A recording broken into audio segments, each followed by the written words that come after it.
The battle for dominance in the Pacific Ocean is heating up, and at the center of this conflict are two of the most powerful naval forces in the world: the U.S. Navy and China's rapidly expanding fleet. For decades, the U.S. Navy has reigned supreme in the Pacific, using its nuclear-powered aircraft carriers to project power across the globe. But now, China's military has grown more formidable, and its naval forces are rapidly catching up. The question on everyone's mind is, who will rule the Pacific? Will the U.S. continue to dominate, or will China's rise challenge its position as the world's leading naval power?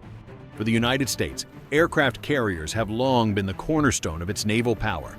These massive ships are not just floating airstrips. They are mobile command centers, capable of launching fighter jets, bombers, and reconnaissance aircraft from anywhere in the world.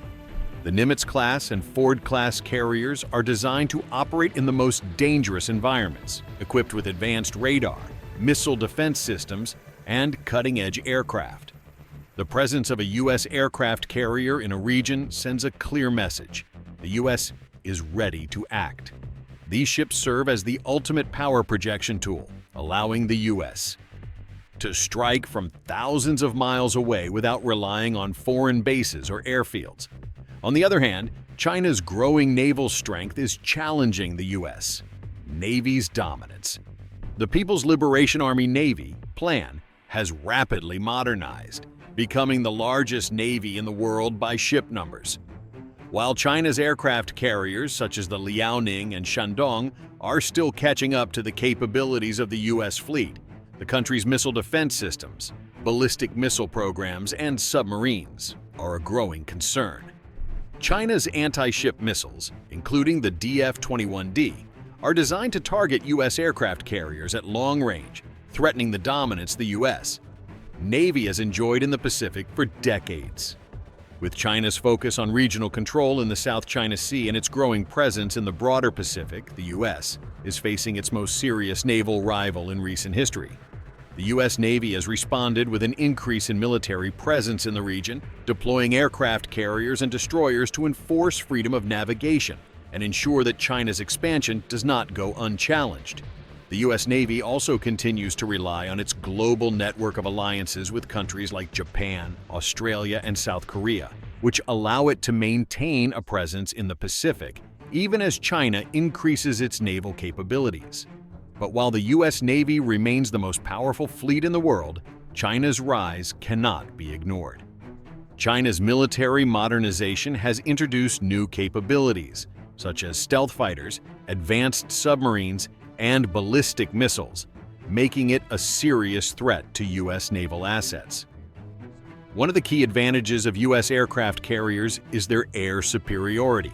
With F/A-18 Super Hornets, F-35 Lightning IIs, and E-2C Hawkeyes, the U.S. aircraft carriers are capable of dominating the air and conducting precision strikes. These aircraft have the ability to engage enemy aircraft, intercept missiles, and strike targets on the ground with pinpoint accuracy.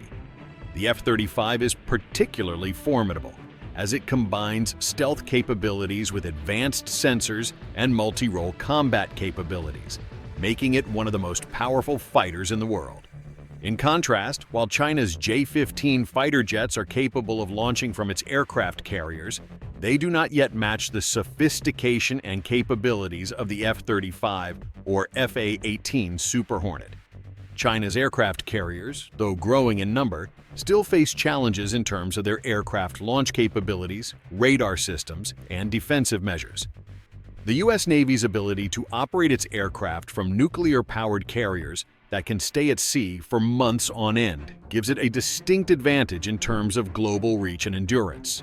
But the battle for the Pacific is not just about aircraft carriers and fighter jets. It's also about missile defense, submarine warfare, and the ability to control the seas. China has invested heavily in its submarine fleet, which includes nuclear-powered attack submarines and ballistic missile submarines. These vessels give China the ability to launch surprise strikes from beneath the waves, making it harder for the U.S. Navy to track and target its assets. The U.S. Navy's submarine force, while still dominant, faces the challenge of countering China's growing submarine fleet, which is capable of disrupting U.S. naval operations in the Pacific. The Pacific itself is a strategic battleground, home to some of the world's busiest trade routes, most crucial military alliances, and most contested maritime territories. Both the U.S. and China recognize the importance of controlling this region, and the battle for dominance will not just affect military power, but also global trade, security, and regional stability. While the U.S. still holds the upper hand in terms of aircraft carrier capabilities, global alliances, and military technology, China's rise presents a real challenge. The question remains, will the U.S. Navy maintain its supremacy in the Pacific, or will China's growing naval power force a recalibration of the region's military balance? As both nations continue to build up their fleets, the stakes could not be higher. The future of the Pacific and the future of global military power may very well depend on how this naval rivalry plays out. Will the U.S. Navy continue to rule the Pacific with its aircraft carriers, or will China's expanding navy rewrite the rules of global naval warfare?